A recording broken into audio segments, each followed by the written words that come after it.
One last lab day, one last review day, you're done. You got this. We can do this. Thank you. Thank you, little cat. Infrasternal angle is just that. The infra, the under the sternum angle. The key on this one, there's a couple little tricks to it. The number one, you gotta get your axis. So I just tell my patient, can you point to the bottom of your breastbone? They usually know what that is, but it keeps me from fingering around too much. And again, if there's large breast tissue in this position, it usually falls out a little bit. It doesn't usually come down as far. But if they do have very saggy breast tissue, which happens when we're older, and it happens when you're bigger. Neither of which am I, so I can't attest to either yet. But you can tell them find the bottom of their breastbone, and you can say, I need to line up my measurer there, okay? And so when they come there, is it okay if I touch under this area and find my spot? Okay, good. So I've got that. If there is breast tissue in the way, you can go on faith with them, and you can hover it. So I can go flat here, it's no problem. But if you have to hover it, hover it.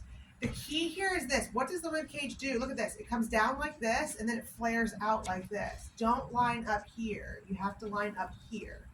So what I do is I get a finger in right here. That's the side over here. Tight. Are you just beneath or exactly across? I'm just beneath the side. Good. I don't need to see that. So when I do this, I'm just lining this up with my finger now. My finger is in line. It just has to be parallel, right? And I'm going to smash it so it doesn't move. Smash it. Good, very tight. Thank you.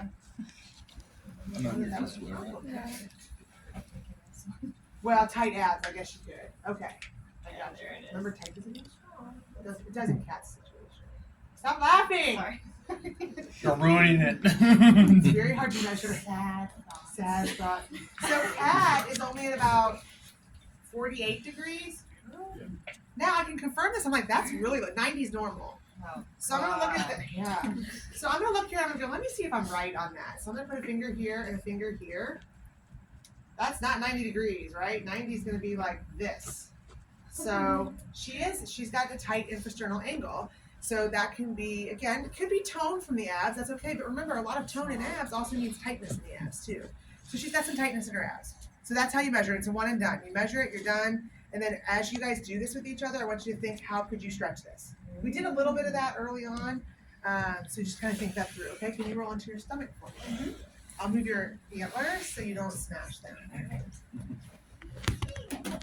Okay. Back extensor test, I think, did you guys do this in 2 and 4? I think Jeffco did it, I don't know. No. Okay, I think we skipped this in the other class.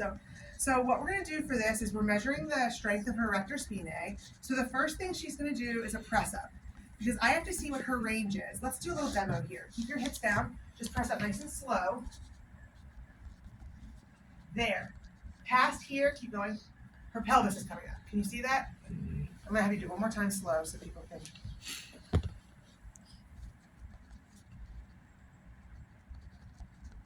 There.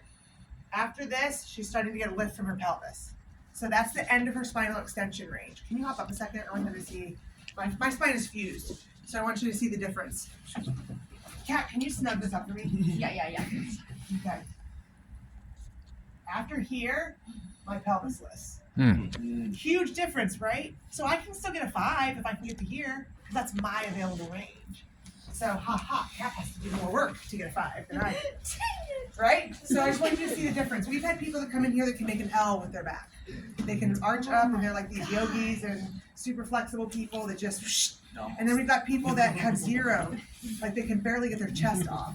My patients, I hardly ever do this with patients because most of my patients can't even get their chest off without lifting their pelvis because they're so stiff and tight.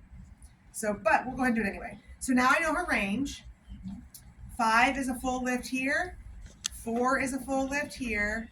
3 for her would be lifting to at least her xiphoid. For me, it would be partial range because my xiphoid was about all I got. And then below that is just activation of the muscles with only like head and scapula. Okay? We have to stabilize here. This becomes a little problematic. It's hard to stabilize here and watch everything. Where do you think you would start? Would you start at 5 or 4 or 3 or what do you think you'd do? 3. So I would start at 3-4 because it's the same test position. Arms at your side full range is a 4. Arms at your side partial range is a 3. If they get a 4, if they're a 5, they're going to be able to do one more. so then I can go up to the 5 to see. If they're a 3, this might be too much of a strain for them. So I'm gonna say, Kat, arms down at your side. I'm gonna hold your legs down, and I want you to try to lift your body off the mat as high as you can go, okay? Okay. Go ahead and lift. What do you think? Drop down. Looks pretty 2 good. plus. I thought that was really good. I thought that was pretty close to her full range. Oh. So, Kat, can you put your hands behind your head? Heck Let's yeah. go for the 5. Ready? No pressure. Just a lot of pressure. Wow. I'm thinking that's pretty good. Yeah. I'm not concerned about her back extensors. Yeah. Right? So when you're doing what you're gonna do in your first section here is do the pec minor coracobrachialis short head of the biceps leg test. Talk through and try the positioning for the pec minor stretch. You're gonna do measurement of infrasternal angle and talk through how you would do some stretching if that was a problem, and try the spinal extensor test. Okay? Yeah. Go for it.